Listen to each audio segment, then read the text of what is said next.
விதியே விதியே விதியே. ஆமா நீ அழறியா அழறியா எப்ப தெரிஞ்சிருமா இப்ப வரல அந்த நேரத்துல என்ன செய்தாங்க அந்த விழா போட்டிலே ஆமா ரதக்கல் அனைவர் வந்திருந்தாங்க. எங்க அண்ணனும் அங்க சொல்லி நானும் போனேன். எங்க அண்ணன் யாரு அத்துமாத்தி வேந்தன் அவன் வில்ல வளைச்சுதான் உன்னை கல்யாணம் பண்ணணுமா? அவர் வில்ல வளைச்சுதான் உனக்கு கல்யாணம் பண்ணணும். என்ன பண்ணிருக்கணும்? அந்த மாலை எடுத்து போய் நீயா அவன் மேல போட்டுருவோம். ஆமா ஆமா மாலை ஏன் போடுவாங்க? மாலை அவருக்கு போட்டிருப்பாங்க. ஆனா உங்க அண்ணனுக்கு பாம்பு கடிக்கல. பாம்பு கடிச்சா கண்டிப்பா மாலை அந்த மாலை இல்ல அண்ணன் சத்தா போட்டுருப்பாங்களே பூ மாலை. ஓ மலை போட்டுட்டா இந்த விதி ஆமா வந்துருமா?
அந்த அம்மாவை கொண்டு வந்து கொலிமலை கொண்டு வந்துட்டார்.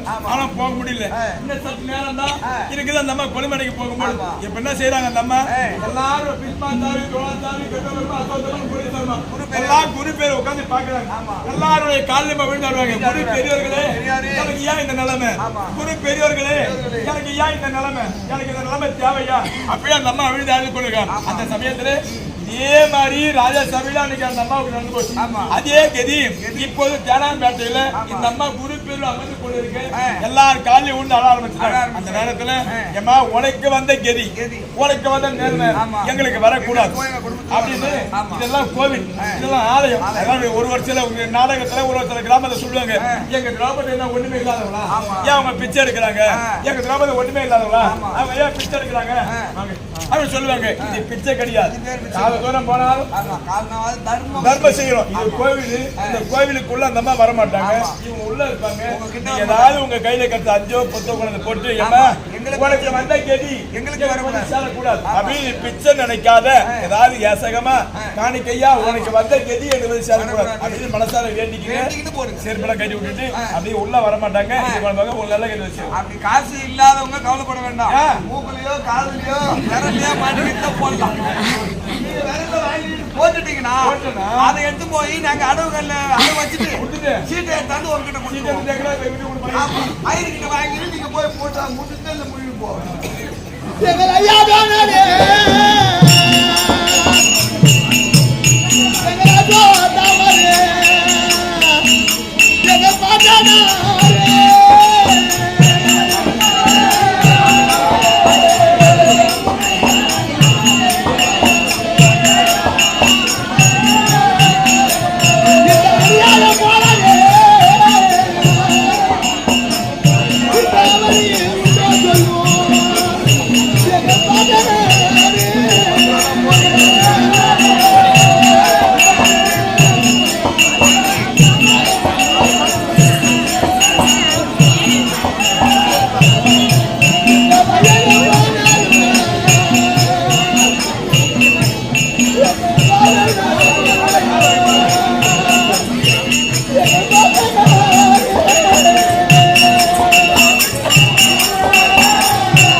சொன்ன மாதிரி உனக்கு முன்கோபம்.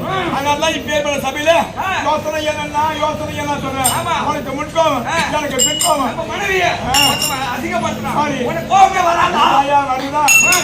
மனம் பொறுத்து கூட பார்த்து கொண்டிருக்கேன். ஏழு ஒரு சந்தேகம் பண்ணா முன்கோபம் பின்கோபம் சொல்ற மாதிரி ஒரு மனதில் எடுத்து என் முதுகுல போட்டு பாரு. என் கோபத்தை பத்தி உனக்கு தெரியும்.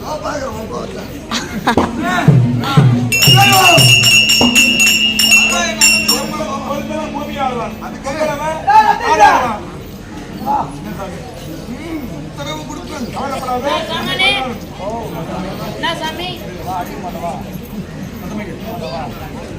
ஒருத்தன் வந்தான். இந்த அம்மா கீழே வந்து அழுதுனே இருந்தது.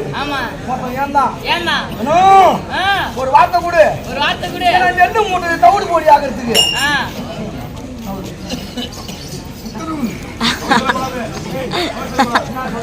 உத்தரவு கொடுத்தா நகரத்தை தவிடு போடி ஆக்குது.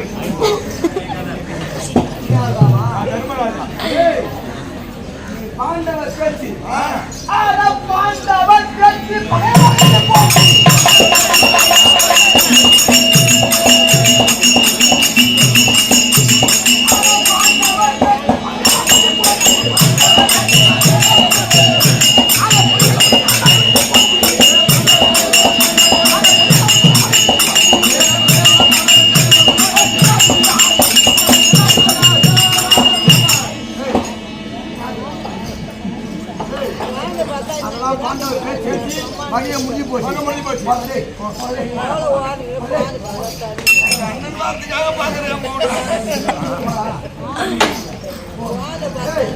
இதுக்கப்புறமும் இந்த அம்மாவை நம்ம சும்மா விடலாமா? இப்ப என்ன பண்ண போறோம்? எங்க ஏத்த போறோம்? 60ஆம் படி ஏற்றலாமா?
எத்தனையோ குறிப்பீடங்கள் எல்லாம் சத்தியமா நகரத்தில் முதல் மருமகள் அல்லவா இந்த திரௌபதி.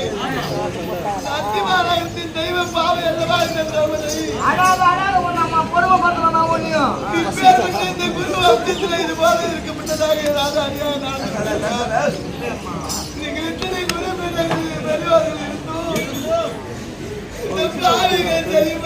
அநியாயத்தை யாரு ஏதும் ஒரு வார்த்தை வாய்ந்தது யாராவது அவங்களை கேட்கிறீங்களா? இன்னமும் இவர்கள் என்னதான் செய்கின்றார்கள்? என் மன்னவர் காலில் விழுந்தார்கள், அவர்களும் வாயை திறந்து ஒரு வார்த்தை கேட்கவில்லை. உறுப்பினர்கள் காலில் விழுந்தார்கள், அவங்களும் ஒரு வார்த்தை பேசவில்லை. இன்னும் அநியாயம் என்னதான் செய்கின்றார்கள் என்று பார்ப்போம். பாக்குறவங்களுக்கு தெரியும் யாரு கொடுமை பண்றாங்க, யாரு அநியாயம் பண்றாங்க, யாரு அக்கிரமம் கொண்டு போறாங்க. நான் பண்ணிருப்பேன். எல்லாருக்கும் ஆஸ்கார் அவார்டு கொடுக்குறேன். அண்ணன்டா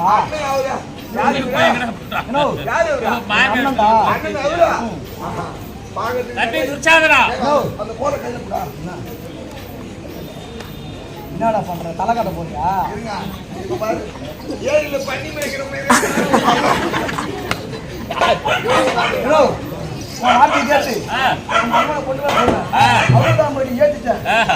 முடிஞ்சு போச்சு.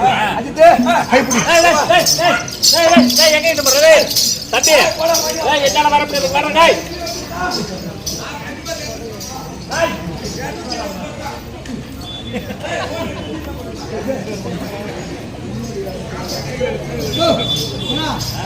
நீ சொன்னதே போல நிறுத்திட்டா அப்புறம் நீ செஞ்சது நியாயமா கொண்டு வந்து விட்டா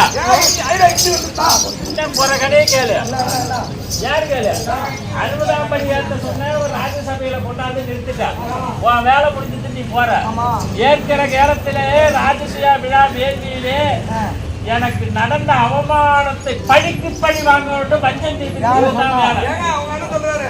பைக்கு பை வாங்கணுமா கண்ட பையா பிளாஸ்டிக் பையா பழிக்கு பழி நான் என்ன செய்யணும் இப்ப அழுக்கென்றும் குழுக்கென்றும் என்னவே ராஜசபையில ஒரு அரசன் என்று பாடாமல் அவமானப்படுத்தியது தன்மையாக இப்பொழுது என்ன செய்யணும் அந்த அம்மனை அவமானப்படுத்தணும் அதான் என்ன பண்ணணும் வஞ்சர பக்கம் படுத்தணும் வஞ்சர பக்கம் அப்படின்னா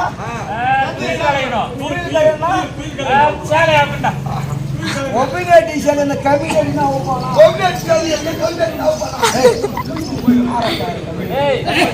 இதுவே ஒருத்தனை அடிக்க சொல்றியா அவன் அடிக்கிறான் ஒருத்தனை குத்த சொல்றியா குத்துற ஒருத்தனை வெட்ட சொல்றியா வெட்டுற ஒன்பதா சேலை போய் அவன தம்பி எனக்கு வந்ததுதான் உனக்கு உனக்கு வந்ததுதான் எனக்கு நான் அசிங்கப்பட்ட என்ன சொல்றேன்னா இந்த 5 பேர் ஏறி அந்த பொம்பளை சேலை ஒருத்தனா இந்த பாண்டவர் அவமானம் தாக்காம